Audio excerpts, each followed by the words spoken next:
His mantis was better for his first beast. The beetle was a defensive beast, and the hunter bug had good offensive but short-range abilities and was slower. The mantis was faster and had some mid-range abilities. For Ren's taste, its skill kit was more attractive.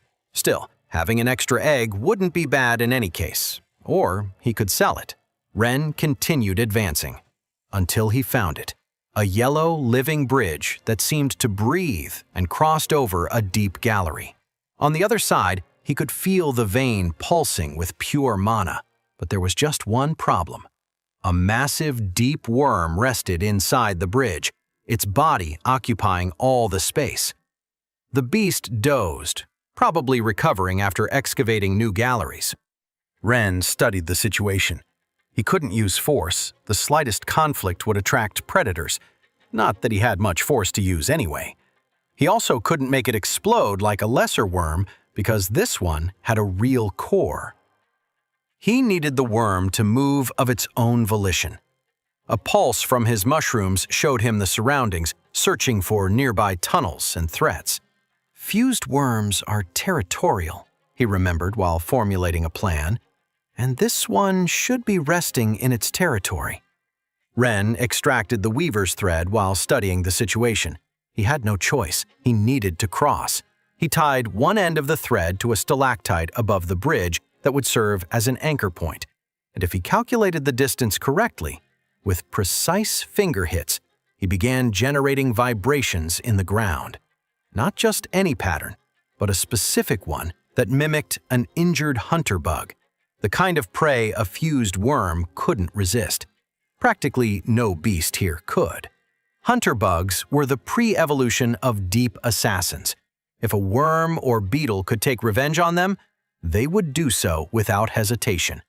That's why very few reached the surface if they hadn't achieved evolution along the way. The worm stirred in its sleep, disturbed by the vibrations of the intruder in what it considered its resting space. The deep worm finally awoke, annoyed, irritated. The enormous beast moved almost immediately, its massive body turning toward the sound's source. Ren wrapped the thread around his hand, connected to a particularly robust stalactite to avoid it breaking. The worm approached, each segment of its body pulsing with anticipation while searching for easy prey. Ren waited until the last moment when the beast was fully committed to the search. He pushed off from the ground, the thread tensing as his body swung over the bridge. The worm detected that there was nothing at the movement's location, but it was too late. Ren was swinging above, his feet barely avoiding grazing the beast's enormous body. He landed on the other side just as the worm realized it had been deceived. But his landing generated a vibration. The beast changed direction with surprising speed for its size. Of course, it could transform its rear into its head. It followed Ren, its entire body vibrating with irritation. Ren didn't wait. He ran toward the cave, pulsing with the vein's light, and reached an unexcavated tunnel section where the hard rock would slow the worm. Yet the beast followed, its massive body crushing and scraping rock and minerals in pursuit. Too interested, Ren thought while running. Worms normally avoided making so much noise. It shouldn't want to run directly toward the vein for too long either. Something was wrong with its persistence. In general, Ren had felt something strange in the cave from the beginning. The beasts were more excited than they should be, constantly. A glow ahead caught his attention, the mana vein. It was close, so close. His fingers worked quickly with another piece of thread while running. If the worm caught up before he reached it, he wouldn't let it. He just had to swing again and he'd be safe. Ren made a slip knot. The tunnel widened slightly. The worm accelerated. Ren could almost feel its exact location under the rock by the intensity with which it dug. It was the beast's most vulnerable moment, and yet it kept pursuing. Then Ren felt it, a different sensation in the tunnel. Something moved behind them, something that had been attracted by the commotion. The strange sensation was silence. The worm's digging was the only thing that could be heard. A sudden silence. The constant scraping of general excavations ceased, as if all creatures held their breath.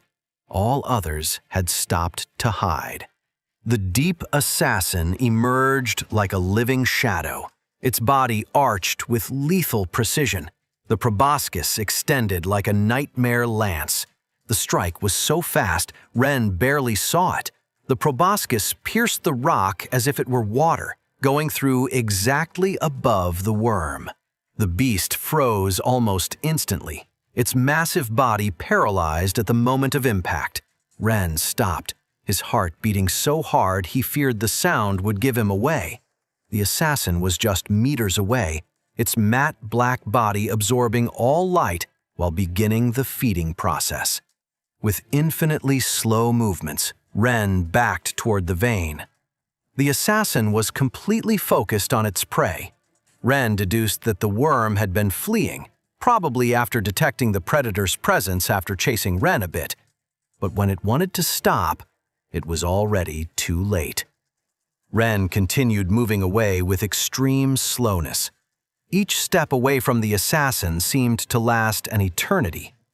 The vein glowed tantalizingly close, but one sound, one careless movement. The sound of moving fluids filled the tunnel. The assassin had begun consuming its prey, its proboscis injecting enzymes that would liquefy the worm from inside. Ren continued backing away, every muscle tense with the effort of maintaining absolute silence. The vein's glow intensified with each step. Just a little more. But he couldn't move this slowly for so long. Ren was drenched in cold sweat. The mana was so dense it was suffocating him. The tentacles were almost saturated. He had maybe 10 minutes before the excess would overload him. He continued backing away, but the mana pressure became unbearable. Ren tried to maintain concentration, but his senses began to cloud.